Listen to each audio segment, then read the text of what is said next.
చాలా పేదవాళ్ళు వస్తూ ఉంటారు దేనికి ట్రీట్మెంట్కి ఎక్కడైనా సరే. సో చాలామందికి ఇన్సూరెన్స్ మీద ఒక అవేర్నెస్ ఉండదు.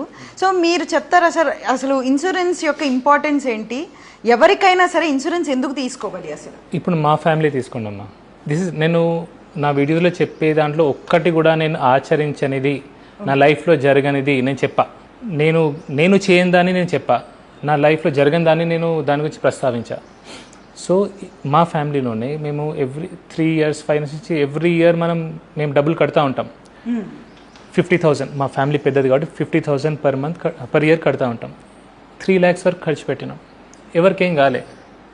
రీసెంట్లీ ఒక హెల్త్ ఇష్యూ వచ్చింది ఫ్యామిలీలో, 15 లక్షలు ఖర్చు అయినాయి.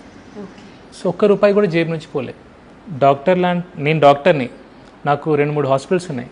నాకే ఇట్లా అయినప్పుడు మిగతా వారికి ఏమవుతామా? 15 lakhs for me is a big amount. 15 లక్షలు పెద్ద అమౌంట్ నాకు.